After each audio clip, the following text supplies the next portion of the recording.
is a representation for us to do that for one another, and I'm grateful for you doing that with me. But I think a great way for me to start off with this would be to describe my own experience as being a black man in this country. I mean, in many ways, there are certain things that I have most definitely been privileged with, you know. As it relates to the statistics, there's certain things that can occur. You know, I grew up in, I want to say, middle to upper middle class area. You know, both parents in the home, you know, was blessed to always have food on my table, all these types of things, you know. And so there were many things that, you know, I've been privileged with within my life that I'm very grateful for. And so now, obviously, those things are not always race associated. However, I do think those are necessary to paint a picture, you know. But even though I have had these privileges and those blessings in many different ways, whereas others have not, I've still noticed that I've never been able to escape how the color of my skin influences how people engage me and how systems engage me, and respectively how I engage them in return. You know, like it's something that whenever I'm walking on the street, like even during this quarantine, for example, if I'm walking on the street and it's evening time, you know, the lights are starting to get dim. If there is a woman coming towards me on the street, I'm going to intentionally walk to the other side. I'm going to make sure without a doubt that I am completely out of her way. That if I am in an area where I am the minority, where, you know, there may not be a lot of other people of color there, I will alter my external behaviors to fit a more appealing, less dangerous demeanor, if you will. Because, you know, obviously me being a 5'11", 200-pound black male that bodybuilds, it doesn't matter that I'm a psychologist. You know, it's okay, how am I looking? Oh, he's wearing a tank top. What does he have in his pockets? And so I will adorn this different voice. I'll sound a little bit softer like this, or excuse me, ma'am, can I help you with something? You know, and even though that's something I've learned to do, now in my adulthood, I've become aware how much of my behavior has been molded to not seem aggressive or to intentionally seem educated, because I am educated, you know, but it's like to make sure that in that first encounter with somebody,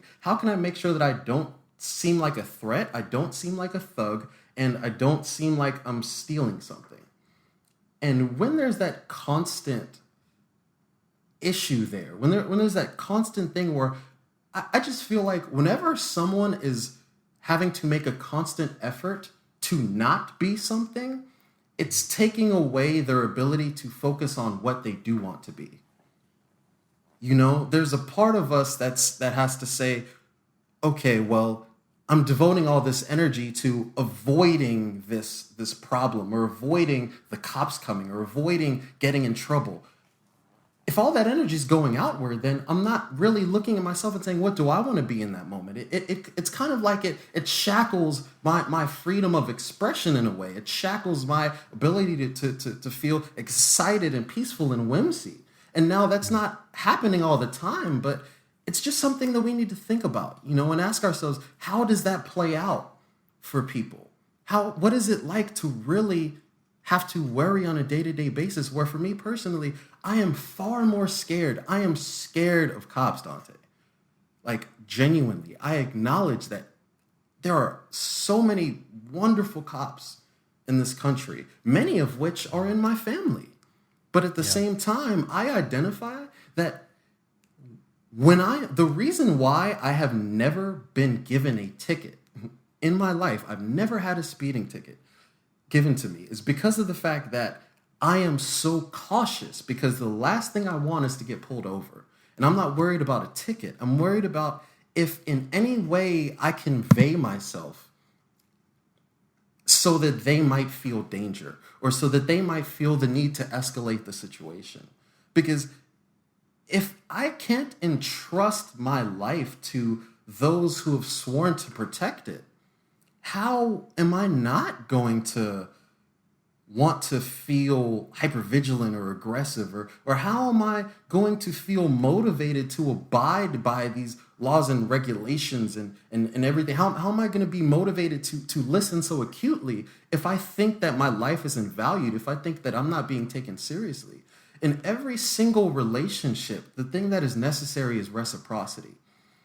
And so my thing is, when I stand, as the Pledge of Allegiance is being a saying, I have no problem with standing. And by the way, I'm not speaking about anyone else's opinion of this. This is about my own personal experience, but I feel that it has value. When the Pledge of Allegiance is being saying, I personally will stand, but I don't put my hand on my heart. And the reason being is because I'm not saying that I don't stand for my country. I'm saying that I stand for my country, and it hurts me when I feel like while I'm standing, my country isn't standing for me. So in that moment, it's a plea, because I can stand for my country, but question or challenge its wavering ideals, because I stand on what it was founded on. I stand on that concept of equality and freedom for all. I stand on the awareness that we are to come together, that there is so much beauty that allowed for this country to evolve into what it is. I acknowledge that and I stand for it, but at the same time, I have to look around and say, have we veered off? And if we have veered off, how do I respectfully yet powerfully say it's time for us to come back? That's what it means when I don't put my hand on my heart, but I want to. And that's a metaphor, that I want to.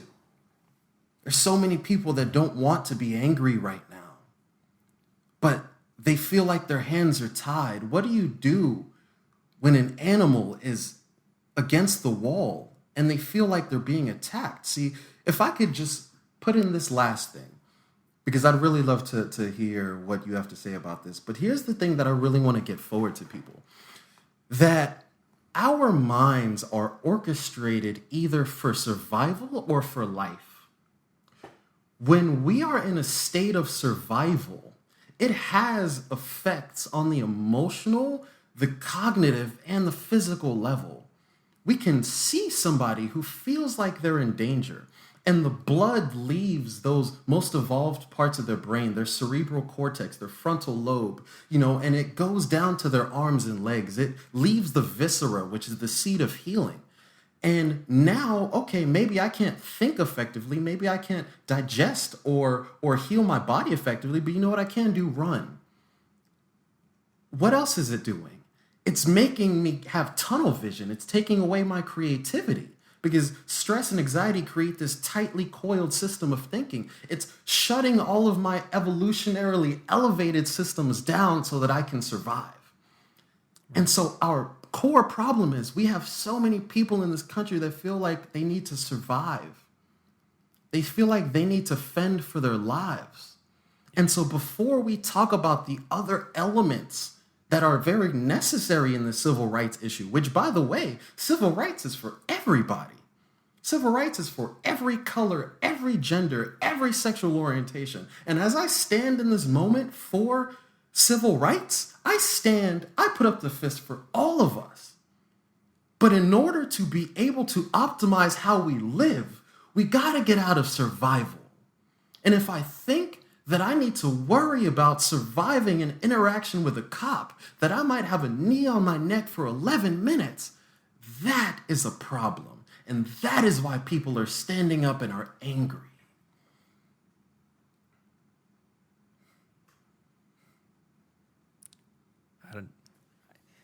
I don't really have anything to say.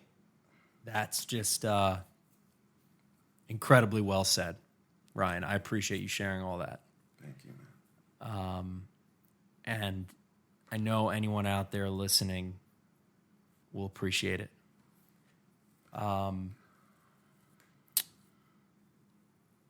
Yeah, I don't really know what I'm supposed to say. I don't know what I can say. That was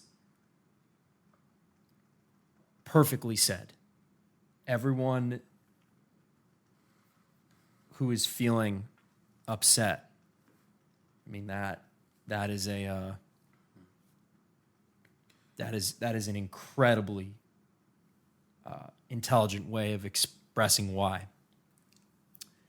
And I hope that people hear that, and if they don't understand, they can start to. You know, that's what. Please, I was just going to say that, and I want to point to something. Your response, the fact that you didn't have an immediate reaction, is what shows that you were effing listening. So many times we are so quick to respond to what people are saying. But the simple fact that you had to say, I don't know what to say right now, is because you digested it. And just that, so many people think that when someone's looking for empathy, when a group is looking for empathy, they think that they want so much. Like, God, I have to sit here and listen to you and da-da-da-da-da. It's so little. Do you understand how validated it feels for you to sit there and say, I'm so busy digesting you right now that I don't have any of me to give in this moment? That right there is an active listener. And that is what we need to employ, because that is where the solutions are. We cannot create cognitive solutions for an emotional issue. The reason why so much of what's happening right now is falling on deaf ears is because people are trying to give these cognitive answers. You know, oh, well, they need to be doing this, or they're doing this, and that's why this isn't happening, and da-da-da-da-da. Right. And people, yes, cognitive solutions are vital. That's why we have cognition, you know? But at the same time, when we have something that's deep, that has both a cognitive and emotional need, when we only engage one, we're missing the point. And so thank you for meeting that emotional need, because it can only be done through empathy. And so the reason for me saying this is because this is something we need to collectively understand. Both us within the populace, well, regardless of what color we are, and those in government, that empathy is the only emotion that will allow the wisdom that can find the solution. We have to be able to sit with one another and truly be open to one another's experiences. It is through that emotion that it will give us the wisdom for how to move forward.